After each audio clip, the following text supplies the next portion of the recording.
The ceasefire in Gaza has been extended. The deal, brokered by Qatar, has given a break for Palestinians under siege and bombardment. It's also brought joy as prisoners and captives are released. But could this ceasefire be extended further? And what would it take to make that happen? This is Inside Story.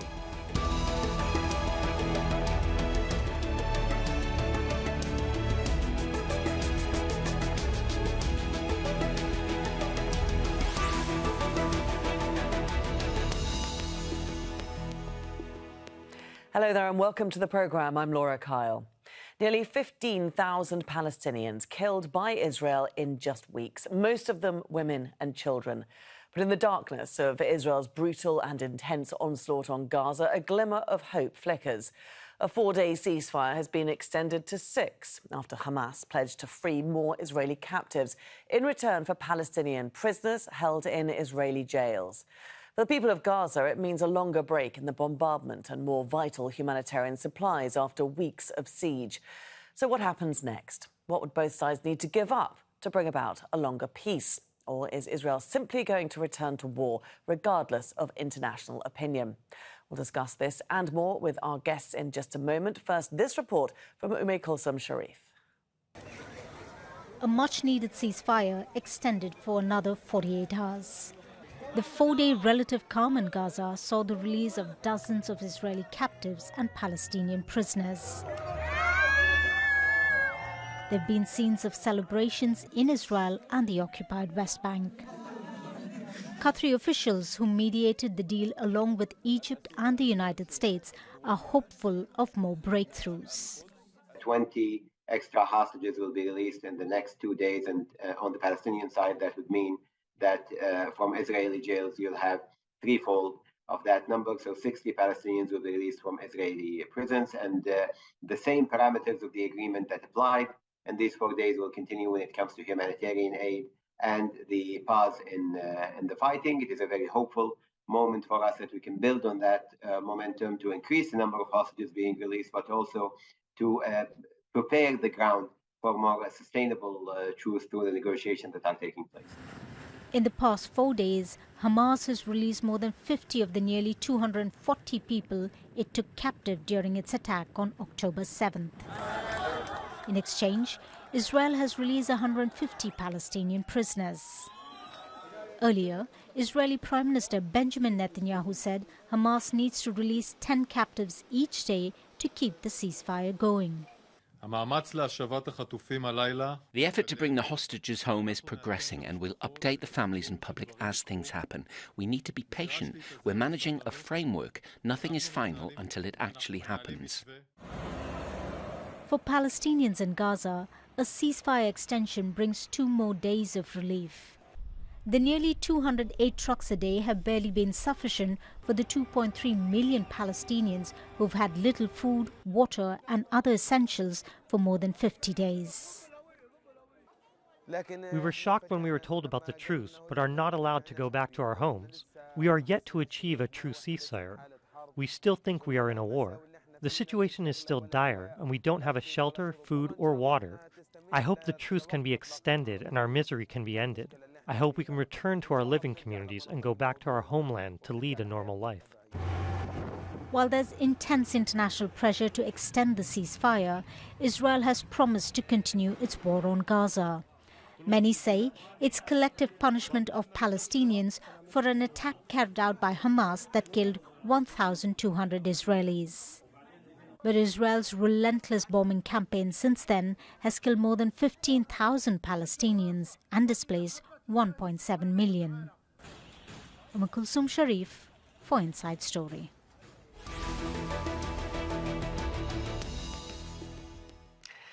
Let's bring in our guests now. And in Doha, we have Mehran Kamrava, Professor of Government at Georgetown University here in Qatar.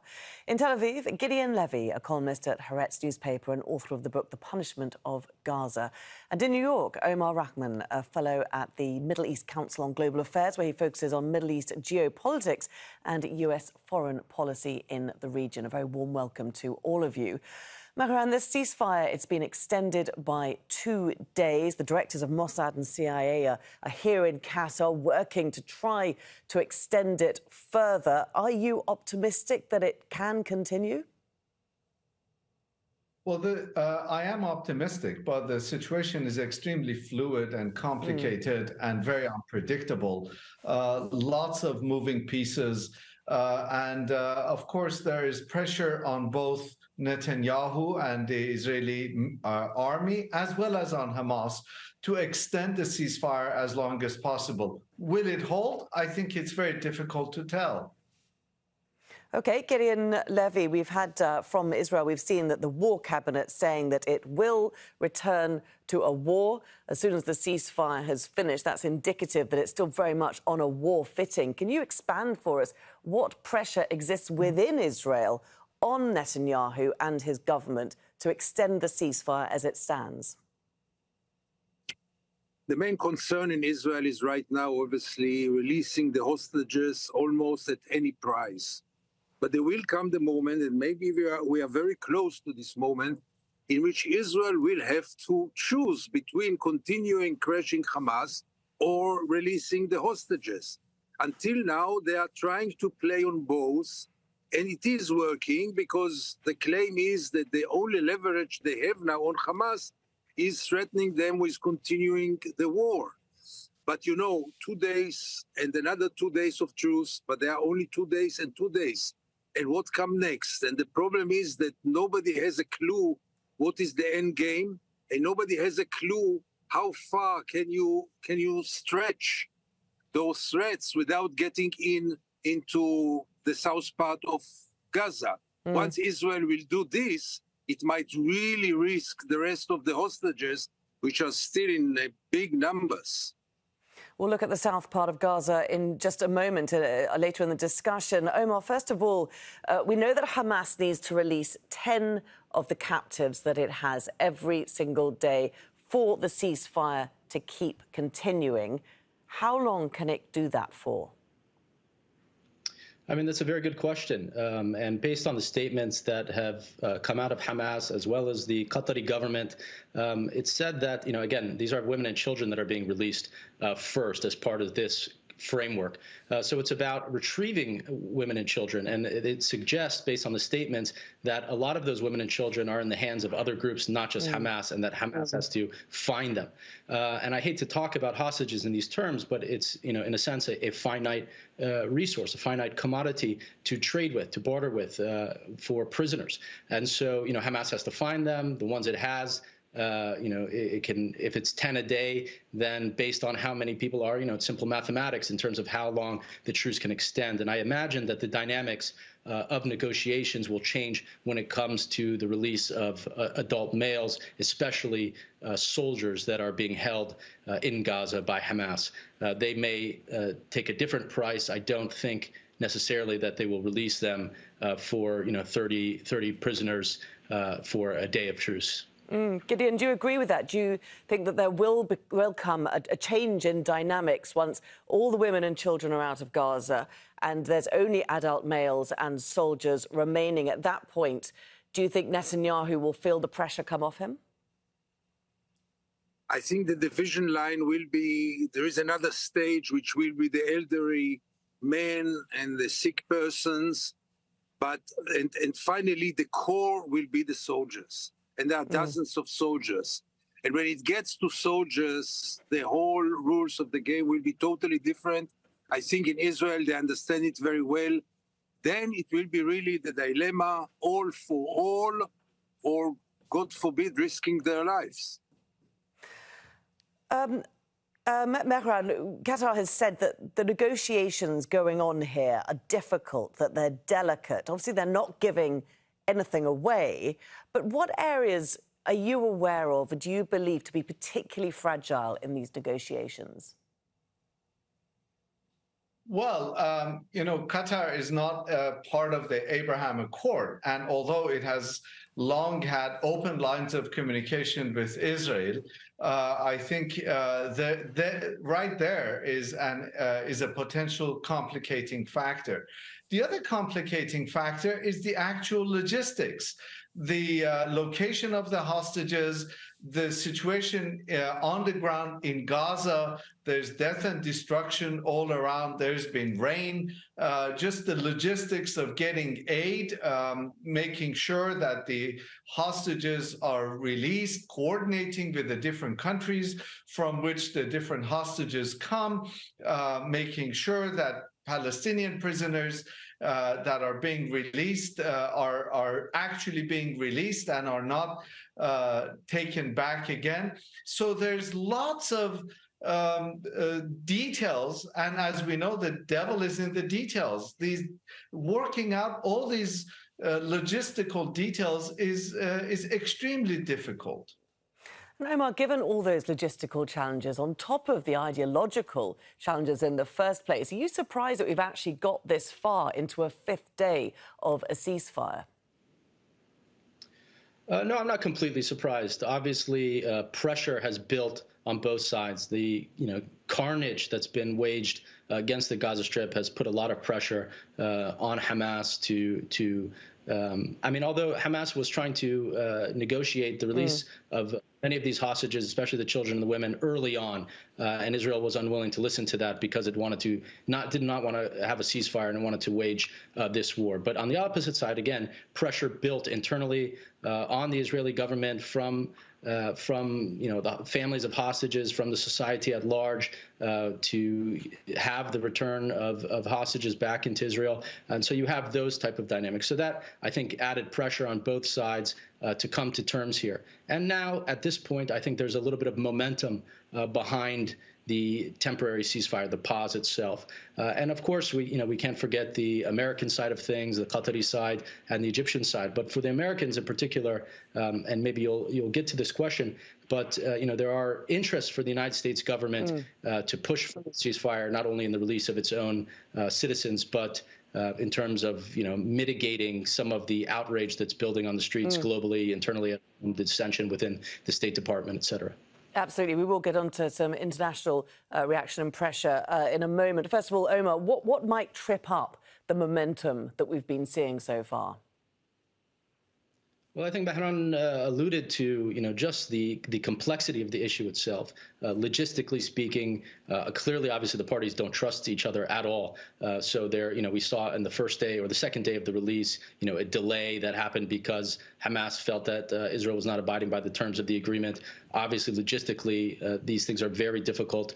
I mentioned earlier that not all the hostages are being held by Hamas. Israel has been bombarding the Gaza Strip this whole time. We don't know how many of those hostages have been killed through this process. There's a total siege on the Gaza Strip in terms of food and water. Are those other people that don't have the infrastructure to hold these hostages like Hamas has? Because we've seen the hostages that are released are in good condition, seem, have been fed and even bathed to some extent. So, we don't know what the conditions of the other hostages that are being held, where they are, et cetera, et cetera. So, anything could trip this up. And also, one more thing. Okay, go ahead. I was going to move on to Gideon, because this ceasefire, it's allowed both sides to take a bit of a breather, to look up. The Israeli public was very much on side of the war, by and large. Now that we're seeing, as Omar says, hostages being returned, they're in relatively good health. Hamas is abiding by terms of the agreement. What is the Israelis' public opinion towards the war? We've got Mark Regev, the senior advisor to the government, saying that the public is 100% united in saying we refuse to live any longer next to this terrorist enclave. Is that the case? I'm very, very afraid that Mr. Regev is on this time right. But it all depends, first of all, on the hostages. Israel is now totally preoccupied with the hostages. Day and night, Israelis see the hostages who come back, mourn those who didn't come back. It's all very, very emotional, and there is no space for anything else right now. Israel's public opinion, Israel's media is dealing only with the hostages. Don't forget, we are dealing with babies, with women, with old people, with sick people. and with soldiers. Now, when it will come to the point in which the decision will have to be made either to continue the war or to stop it, my guess is that this government will have to continue, because if they stop now, they achieved very little. If they release the hostages, that's one goal, but they are far from crushing Hamas. The question is if it's possible at all. The question is, where will the Israeli public opinion stand there? Because it has a price also in Israeli terms, not only in terms of Gaza. My hope is that the dynamics will create a new reality, but unfortunately, I'm not sure this is going to happen, and we might see another part of this war, this terrible war, with more horrible scenes as we saw until now. Mehran, what do you think will happen when the hostages stop coming back? I'm afraid Gideon is spot on. For his own domestic political reasons, Netanyahu cannot afford to stop the war. And this is almost a foregone conclusion that he has to politically, for his own political survival, have some tangible accomplishment after all of this death and destruction, not much having been accomplished in terms of his stated goal. So I'm not too optimistic looking down the line. Omar, we've got US Secretary of State Antony Blinken back in the region on Friday. Let's look at what the pressure is from the US at this current point in time. What message is he going to be bringing for the Israeli government? Well, I think he's going to, again, be pushing just a change of tone, if nothing else. First of all, for the release of the rest of the hostages. I think that is kind of critical from the U.S. standpoint. But again, that has a kind of a time limit on it. And then Israel, like your other guest said, and I agree with, will likely try to continue this war for a number of reasons. But, this is having an impact on the U.S., right? I think, in spite of the unconditional support the United States has offered the Israeli government in this campaign, this military campaign against the Gaza Strip, there is outrage on the streets in the United States, globally. There's an impact on the United States standing globally. There's dissension within the ranks of the State Department. Some, Democratic senators and congressmen are starting to peel off, and so it's getting very difficult for the U.S. To, continue on with this kind of no red line, unconditional support for Israel without at least offering some lip service in terms of civilian casualties, some performative gestures in terms of, allowing aid in. And again, obviously aid is very important. 200 trucks is very important, but it's a drop in the bucket in terms of what's needed, even in the best of times. And we're in the absolute worst of times in the Gaza Strip. So, the outrage that's building in terms of the catastrophe that's happening in Gaza Strip, and the fact that Israel has no stated aims here besides the elimination of Hamas, which many point to as likely an impossible goal. I mean, what is the end game? What's the day after? So none of those things have been answered.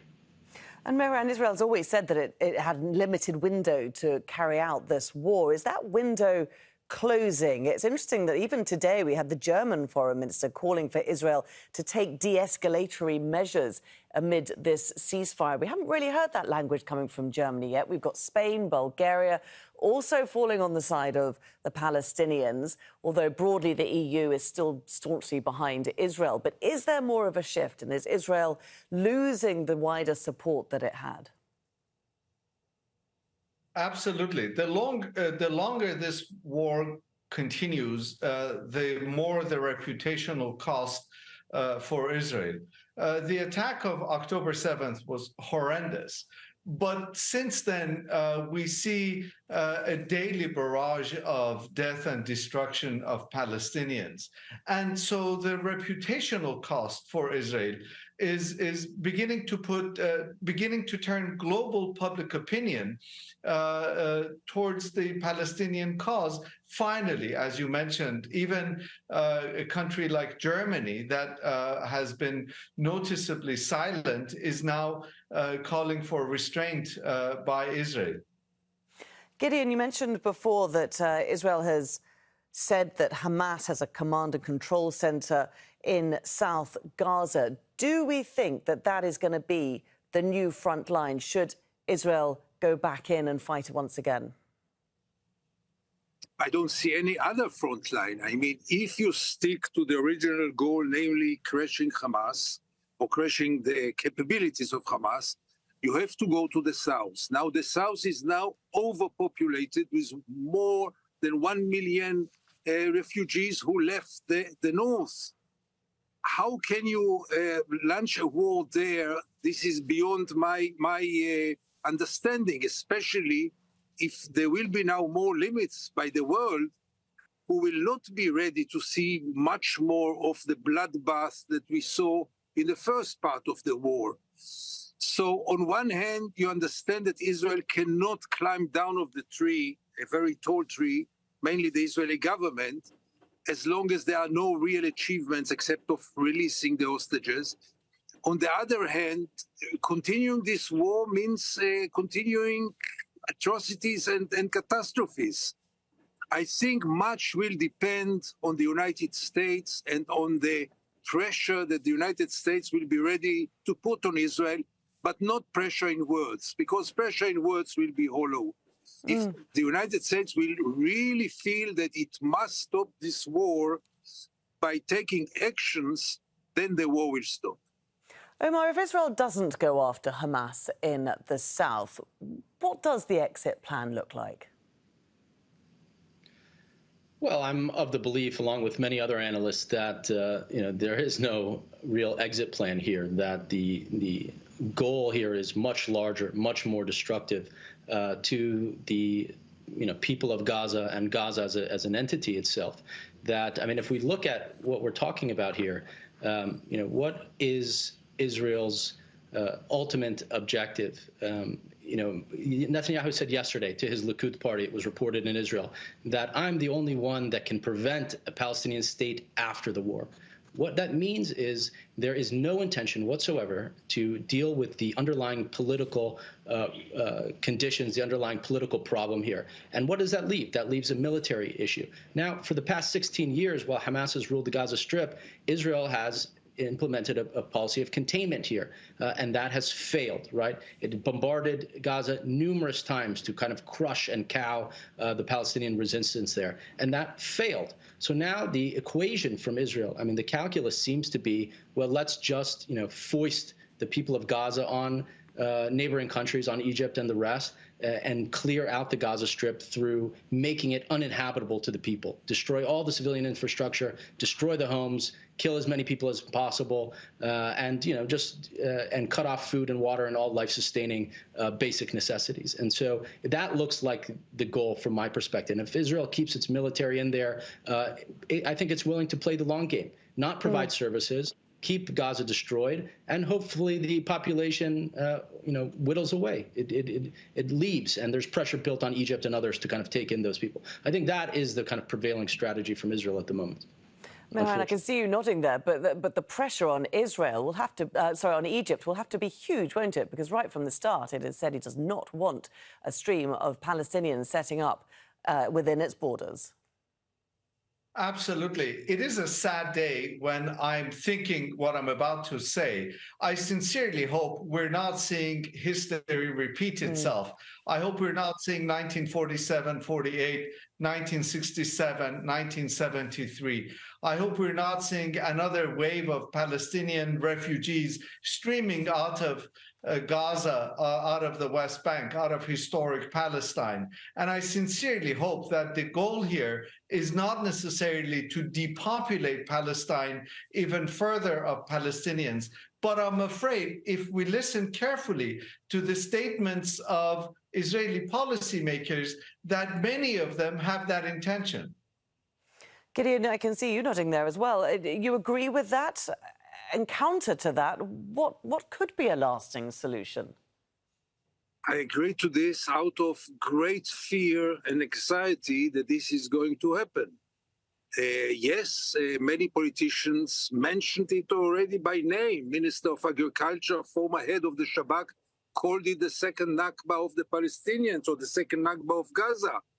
I won't ignore those voices, but I still have some hope, mainly on the international community, that this community will be able to stop it, because otherwise we are going to horrible, horrible phenomena. I mean, don't forget that people of Gaza, 60% of them are sons and grandsons and grand-grandsons of refugees who still live in refugee camps.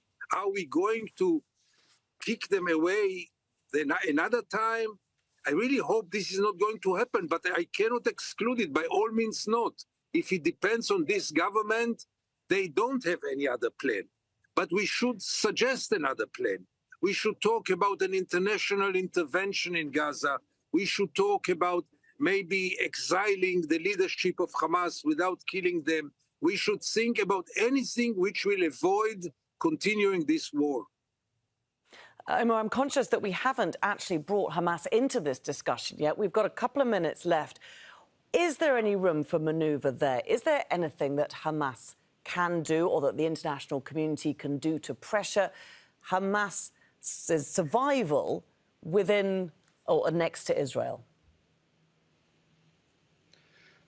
I mean, that's a good question. I'm not sure what Hamas can do.